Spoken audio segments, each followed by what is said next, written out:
Back to my channel smart learning point. यहाँ आज का आपका टॉपिक है विसरण। इंटर क्लास केमिस्ट्री चैप्टर 2 का टॉपिक है विसरण। यहाँ देखने से पहले आप लोग अगर चैनल पर न्यू हैं तो चैनल को सब्सक्राइब करें, साथ में बेल आइकन को प्रेस करें, जिससे आप सभी को सारे नए वीडियो के नोटिफिकेशन सबसे पहले मिलते रहें। यहाँ देखिए विसरण।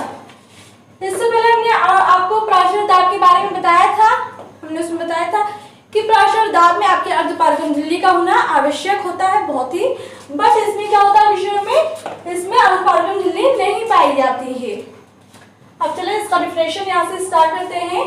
देख सकते हैं इस डिफिनेशन को, अगर आपको ज्यादा बड़ा लग रहा है ये देखने पर, अभी आपको लास्ट में जब समझा देंगे लास्ट में, तो आप लोग को बहुत अच्छे तरीके से समझ में आएगा। एग्जाम में ये क्वेश्चन किस तरीके से पूछा जाता है, कितने मार्क्स का ये क्वेश्चन आता है, आपको कितना लिखना है कितना नहीं लिखना है, सारी जानकारी आपको इस वीडियो में मिलने वाली है। बट कहीं भी वीडियो को स्किप ना करें। देख सकते हैं विसरण। शुद्ध विलायक और विलयन को एक दूसरे के सीधे संपर्क में रखने पर विलायक के जो अणु होते हैं वो शुद्ध विलायक से विलयन की ओर तथा विलय के अणु विलयन से विलायक की ओर। यहाँ ध्यान दें आप लोग, यहाँ इससे पहले आप लोगों ने डिफिनेशन विलायक विलय विलयन तो पढ़ा ही होगा। हमने आप लोग को बहुत अच्छे से विलयन विलय विलायक करवाया है। अगर आपको वो नहीं समझ में आया, अगर आपने उस वीडियो को नहीं देखा, तो आपको ये भी नहीं समझ में आएगा। सबसे पहले आपको तो समझना है कि विलायक क्या है, विलयन क्या है, विलय क्या है। तो आप लोग हमारी जो हमने डाल दिया है वीडियो प्ले लिस्ट में है आपका, जाकर वहां देख सकते हैं, सारी वीडियो वहां आप लोग पा जाएंगे। तो यही यहाँ कह रहा है कि जो विलायक शुद्ध विलायक होगा और विलयन जो विलयन बनकर तैयार होता है को एक दूसरे के जब सीधे संपर्क में रख देते हैं तो विलायक के अणु शुद्ध विलायक से विलयन की ओर और विलय के अणु विलयन से विलायक की ओर गति करने लगते हैं, मतलब की ओर चले जाते हैं। फिर है इसी प्रकार दो भिन्न भिन्न सांद्रताओं के विलयनों के एक दूसरे के संपर्क में रखने पर विलायक के अणु तनु से सांद्र विलयन में। अभी हम आपको बताएंगे तनु क्या है, सांद्र क्या है, ये भी आपको बहुत समझना जरूरी है। तनु किसे कहेंगे, सांद्र किसे कहेंगे, और विलय के अणु सांद्र विलयन से तनु विलयन में जाते हैं।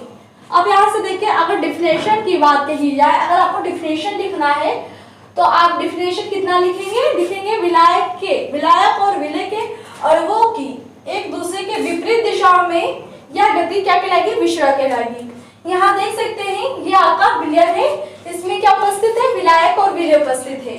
तो जब हम विलयन को विलायक को सीधे संपर्क में रख देते हैं तो क्या होता है, विलायक के अणु विलय के उसमें जाने लगते हैं और विलय के अणु विलायक में जाने लगते हैं। तो इन दोनों की दिशाओं को देख रहे होंगे, इन दोनों की दिशाएं क्या है, यहाँ विपरीत है। क्या है, विपरीत है। तो ये आपका डिफिनेशन बना कि विलायक और विलय के अणुओं की एक दूसरे के विपरीत दिशाओं में यह गति क्या कहलाएगी, विसरण कहलाएगी। आप लोग कितना लिखेंगे डिफिनेशन लिखने के बाद में ये डायग्राम बना देंगे, बहुत ही अच्छा रहेगा आप लोग के लिए।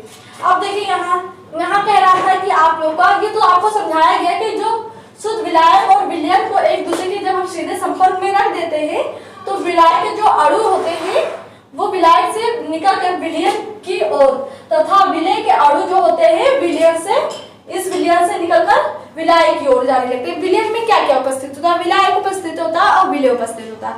तो वही यहाँ बात कह रहे हैं कि विलयन की ओर तथा विलय के अणु विलयन से, मतलब विलय के अणु जो है वो विलयन से निकलकर विलायक की ओर जाने लगते हैं। इसी प्रकार दो भिन्न भिन्न सांद्रताओं वाले अगर हम ले लें विलयनों को एक दूसरे के संपर्क में रखते हैं तो विलायक के अणु तनु विलयन से शांत विलयन की ओर, विलय के अणु शांत विलयन से तनु विलयन, मतलब विलय के जो है अणु वो शांत विलय की ओर जाने लगे होंगे और जो हमारा विलयन जो शांत विलयन से तनु विलयन में जाते रहते हैं। तो ये किस प्रकार से होता है यहाँ समझा, देखिए ध्यान से देखें, हम आपको यहाँ समझाने वाले हैं तनु विलयन और शांत विलयन क्या है। जो इसमें कह रहा है कि क्या है, इसमें कह रहे हैं कि जब हम दो भिन्न भिन्न सांद्रताओं के विलयनों को, अब भिन्न भिन्न सांद्रता क्या होंगे तो उसे देखें। यहाँ हमने इसमें क्या 1 लीटर पानी ले लिया और इसमें कितना आधा किलो चीनी डाल दिया। ये फर्स्ट चित्र हो गया। सेकेंड में है आधा 1 लीटर 2 चम्मच चीनी डाल दिया। कितना? 2 चम्मच चीनी डाल दिया।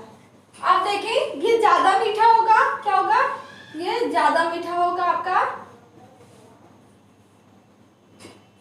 ये कम, क्या होगा? कम मीठा होगा। तो देखा जाए अगर हम शांत विलयन की बात कहें तो शांत ये हुआ, शांत ये हुआ, तनु आपका ये हुआ जो कम मीठा है। तो कम मीठे को जो मतलब कम गाढ़ा होगा उसे तनु कहेंगे। ये ज्यादा गाढ़ा हो गया है क्योंकि हमने चीनी की मात्रा इसमें अधिक कर दी है, तो ये क्या हो गया? शांत हो गया, ज्यादा मीठा होगा।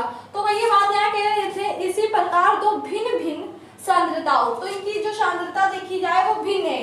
ये ज्यादा मीठा है, ये कम मीठा है, मतलब ये ज्यादा आपका गाढ़ा, ये कम गाढ़ा है। तो ये क्या हो गया? दो भिन्न भिन्न सांद्रताओं के विलयन है जो एक दूसरे को अगर सीधे संपर्क में रख दे, मतलब सीधे संपर्क के मतलब क्या होगा? इसमें ये सेकेंड आपका चित्र है। अब सीधे अगर संपर्क में हम इसे रख देते हैं तो क्या हो जाएगा?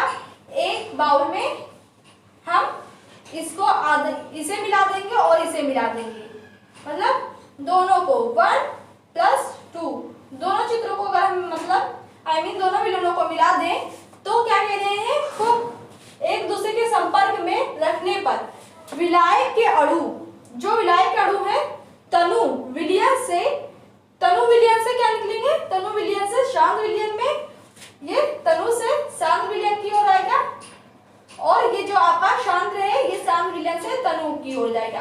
तो अगर इन दोनों की दिशाओं को देखें तो क्या है? विपरीत है। तो वही कह रहे हैं यहाँ शांत विलयन में और विलय के अणु शांत विलयन से तनु विलयन में जाते हैं। तो आप लोगों ने बहुत डिटेल से यहाँ समझा कि इसका डिफिनेशन आखिर विसरण क्या है।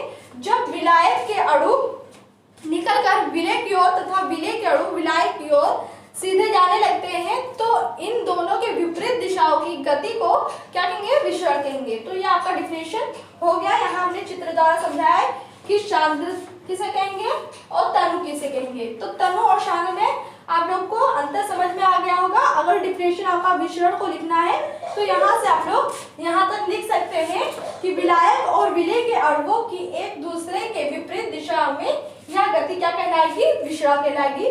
तो इसे आप लोग नोट कर लें, स्क्रीनशॉट ले लें। तो ये क्वेश्चन किस प्रकार से बनता है? ये क्वेश्चन आपका डिफिनेशन में 2 मार्क्स का आएगा कि विसरण क्या है। और या तो यहाँ देख सकते हैं विसरण का डायग्राम तो आपको बनाना बहुत जरूरी होता है। अगर आप लोग डिफिनेशन के साथ थोड़ा सा चित्र भी बनाते चलते हैं तो एग्जाम में बहुत ही खुश होता है, आपको पूरा फुल मार्क्स देगा कि हाँ बच्चे को जो कॉन्सेप्ट है वो क्लियर है। तो आई होप आप लोग को समझ में आ गया होगा। इसी तरह और भी न्यू वीडियो के नोटिफिकेशन पाने के लिए चैनल को सब्सक्राइब कर लें, साथ में क्या करना है? बेल आइकन को प्रेस करना है। अगर वीडियो पसंद आई हो तो वीडियो को लाइक करें, शेयर करें, कमेंट्स करना ना भूलें कि आपको हमारी वीडियो कैसी लगी। तब तक के लिए इतना ही। Thanks for watching this video.